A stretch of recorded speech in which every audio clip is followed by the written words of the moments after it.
Score 121-16. The Lakers head into the break with a record again of 41-12. Anthony Davis and LeBron James combined for 65 of the Lakers' 120 points. LeBron picking up his 12th triple-double of the season, 32, 12, and 14. Jamal Murray leads the Nuggets with 32 and 10. Let's hear from Frank Vogel. He's speaking with Mike Trudell in the media. Frank, first of all, what did you think flipped the game around after Denver went up by 13 to get you guys going in the other direction in the first half? I think Dwight and Alex, really gave us a lift. Dwight with his matchup on the Joker, physicality with which he played, and Alex is our secret weapon.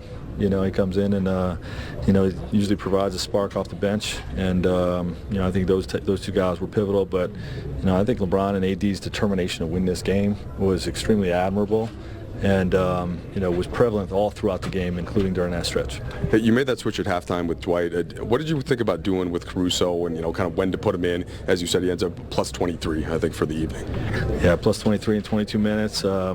We're doing some different things with the rotation, which means we just basically bring him in the second quarter, for Rondo, and in the fourth.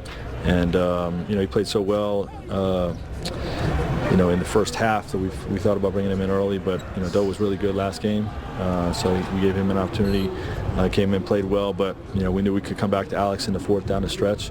With a small lineup, we could go.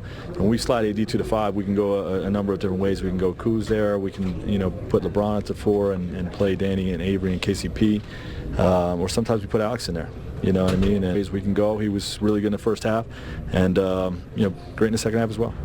AD had some of those defensive plays in the fourth quarter, and then obviously the threes in overtime. How do you kind of feel like he handles some of those situations late and sort of adds to his toolbox or pulls more things out of the toolbox? Yeah, well, I mean, you just said it. I mean, you answered your own question with the threes, the big threes. He's making down at crunch time. It's tough to score, on the road against a good defensive team at crunch time. And, Bron's getting great penetration. We're attacking Joker at 5 fouls. And, when they brought help, AD punished him with big threes, and then obviously what he does on the defensive end is just, he's a defensive player of the year, you know what I mean? So you can put him on anybody, he guards anybody, dominates anybody.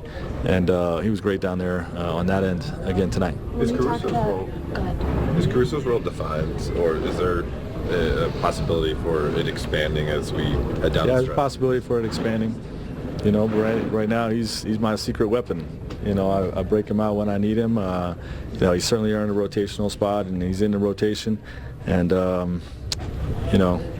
like I said, like when we need him to, to grow into a bigger role, he delivers. So we got a number of guys that guys just keep pushing each other. With great games. KCP plays well, so all of a sudden, it's like, where do we find him extra minutes? And Avery starts making shots. Rondo was great the other night. It's a different guy every night, and it's a testament to our culture of guys pushing each other, pulling for each other, and making my job hard. When you talk about that determination that AD and LeBron had to win this game, are you seeing that in ways that we don't necessarily see just watching from afar? Yeah, I think LeBron in the locker room had a game face before the game tonight. You just tell he was really, really locked in. Not a, foot out the door towards the break type of game. That he was going to have a playoff mindset to it, and he showed that all throughout the game. And AD does it with his play. He just does it with just great determination. Again, the last game before the break, a lot of times, especially when you're on the road in a tough environment, guys will try and compete, but sometimes it's not the best effort. But those two guys were special tonight. Within the overall matchup, guys, we talked in the pregame about the big matchup inside. Nikola Jokic, Anthony Davis. You look at the final numbers. The Joker, 22, 11, and 6. AD, though, I think getting the final laugh here. 33 points, 10 boards, 2 assists, 2 blocks, and steals, 6 of 9 from the free throw line. Big game. So who's the best center in the NBA? Didn't they think that? The Nuggets thought it was the Joker. Yeah, change your caption.